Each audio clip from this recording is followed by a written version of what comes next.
Hello and welcome back. I am Margaret Esfahani and I am here with Sister Shireen from the Brahma Kumaris, and we have delved deep into soul fitness. We are doing fantastic work and we are happy you are joining us today. Welcome, Shireen. Hi, Margaret. How are you? Good. Fantastic. So in our last session, we talked about the conscience and how sort of we feel guilty sometimes for things that we do that we don't, that we know is not right, but we've done them anyway. One of the things that I struggle with being in a 20-plus year marriage is a lot of these little tit for tats that my husband and I do, and forgive me, Sam, for including you in this, but you're going to be our guinea pig in today's session.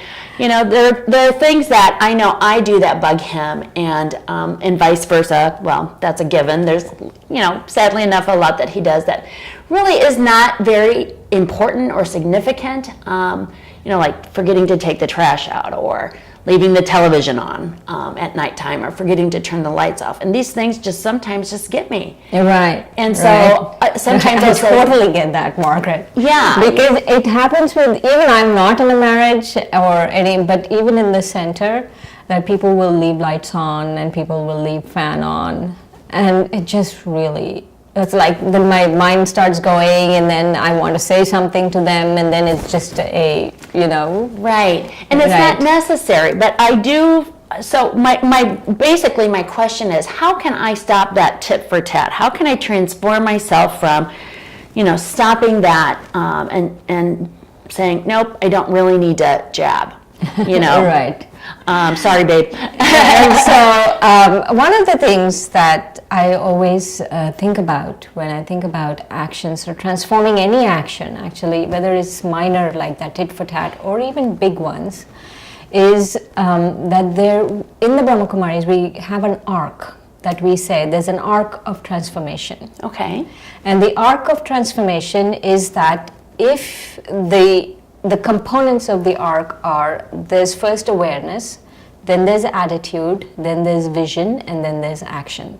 Okay, so can you please step by step? Okay, so what we say is that if your awareness changes, then your attitude changes. And if your attitude changes, then your vision changes. And if your vision changes, then your actions change. Okay. And so this arc, the reason I call it an arc of transformation is, let's say when you throw a ball, let's say I'm throwing a ball at a certain angle at a certain speed. So it forms an arc and it goes and lands, right? Yes. And every single time I throw that ball at that angle, at that speed, it will follow the same arc and fall at the same speed if it's the same weight of the ball. If it's the same ball, it'll go at the same speed and it fall at the same. And I feel that this arc of transformation that I'm talking about is as reliable as that. Okay. It is as, it works just the same way. And the first thing you have to do is you have to change your awareness. And so what I mean by awareness is, an awareness is what we are remembering in our consciousness, is what is that I'm keeping in my consciousness. So that is the awareness, right? Okay. So one is awareness, and then the attitude is, what happens is once I change my awareness, then slowly what I'm holding inside myself, that's what I call an attitude. It's either a position about a person, a position about myself, or just whatever it is I'm holding about a situation or a person. Okay. My whole attitude, changes. Okay. And then from attitude, the way I view myself, my vision for myself and my vision for the situation, my vision for the other person, all of that changes. Okay. And then when these three change, when my awareness, when my attitude and my vision change, then automatically my actions change. Okay. So can you be more specific? Give us an example of, a situation, of coming to an awareness. So for example, we leave the fan on at home. And so instead of going straight to my attitude of, this is bad and this is a higher electrical bill and now I'm angry and my attitude becomes negative, I need to maybe stop and say, oh, maybe I should just turn it off and not worry about it. Yes. Is that, you know, how I can become aware? Right, right. So what happens is, actually, I want to share a story here before I do the awareness bit. You know, we can do an exercise, but I want to share a story here. And the story was very inspiring for me, and it's the story of Roger Bannister, Sir Roger Bannister. So Sir Roger Bannister was the first person to run a whole mile in under 4 minutes. Wow. And this must have been in the 1930s. And it was a feat at that point. They equated it to as difficult as climbing Mount Everest. Correct. I mean, that's massive even in today's world. Yes. And he was a physician. And so the day he ran the mile, in under 4 minutes, he was a physician and he was doing this on the side. So in Oxford, he was going to run the race, and apparently the wind was not right. You know, the wind was going at a certain speed, and he was going in the train, wondering whether he should run that day or not, or what he should do. And he didn't want to run that day because the weather was not right or something. And he met one of his professors, and his professor said, "No, you should do it because just see what happens. You should do it." And he did. And he was able to break that barrier, the 4-minute barrier, running a mile in under 4 minutes. And so what happens is, so later people asked him, how did you do this? Right. And so the thing he said was fascinating. He said the last bit, he said, of course, the wind condition, everything is fine. But he said the last bit is mental. Interesting. And so I was thinking, this is a feat as difficult as climbing Mount Everest. Running a mile in 4 minutes is so difficult, and he was able to do it just by changing his mind. Yes. Just by changing his awareness, just by changing his attitude, and just by changing his vision. Wow. And so what he did was that and so since then, yes. Since then, about 1,300 people or so have been able to run a mile under 4 minutes. Wow. And so forget about him. So let's say the last person who ran the mile under 4 minutes. Their awareness, their attitude, and their vision is so different than, let's say Roger Bannister's, right? Correct. So for them, what is in their awareness? That they know it happened before. And Yes. someone did it before. Yes. And then what is in their attitude? That I can do this. Correct.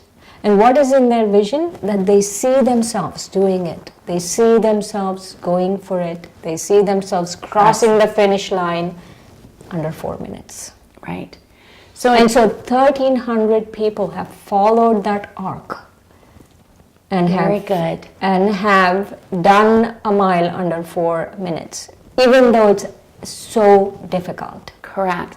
And so imagine what we can do when we change our awareness.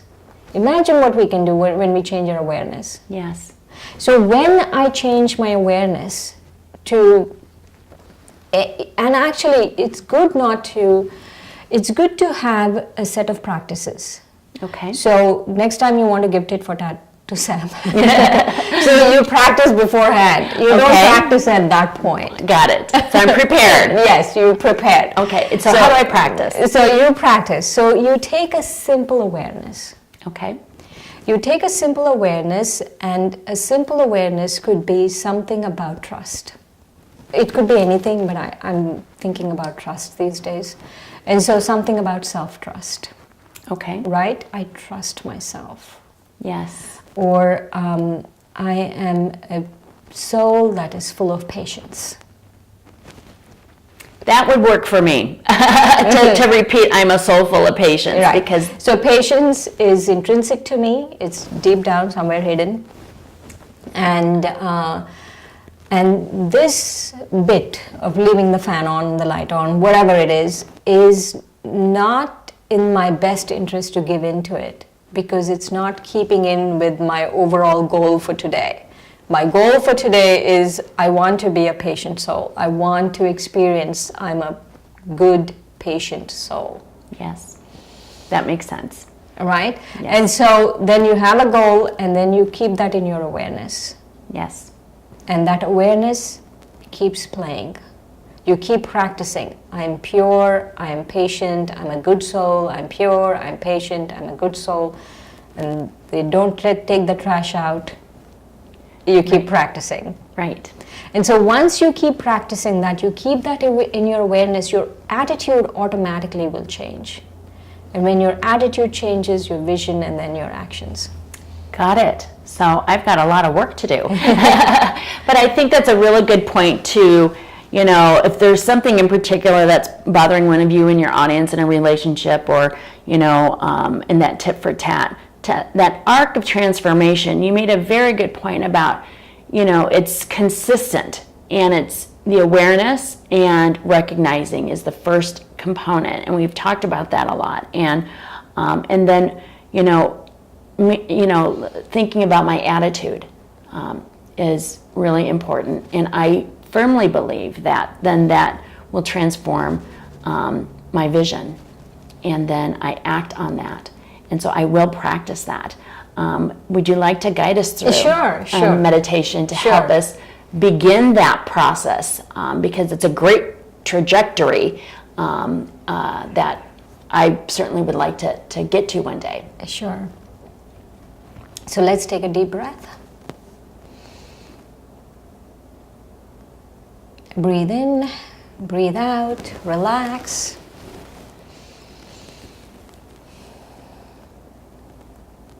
Sit in a position where you can be still for a few moments.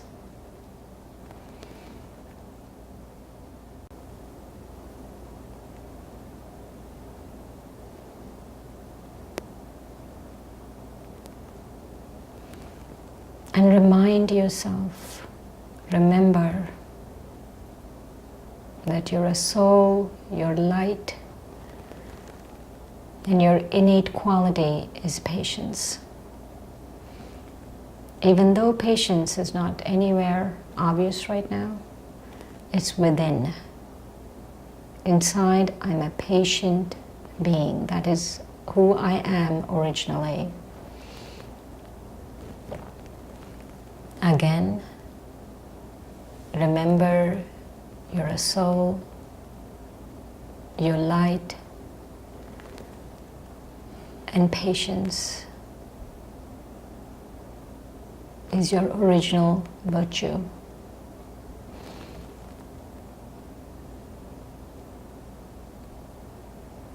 And you keep reminding yourself, you keep changing your awareness. Every time someone says something, does something, you don't think about it, but you go back to this awareness. I am a soul. I am light. And I'm patient.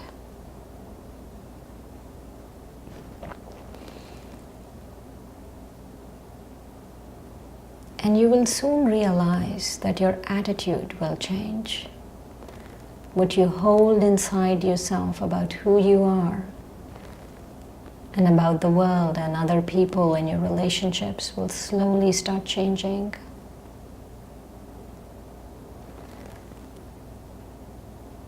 And then your vision for yourself, you see yourself as a patient soul, a soul filled with patience.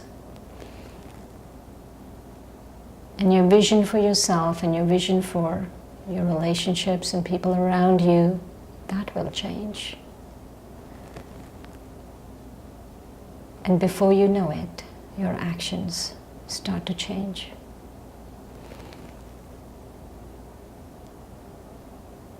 And it all starts with us having the awareness. I am a soul, I am light, and I am patient.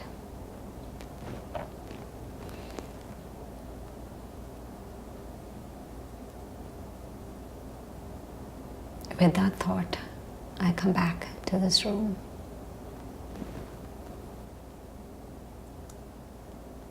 Wonderful. I think that that is the start of a very powerful transformation. And I look forward to continuing getting on the other side of that arc. So thank you very much.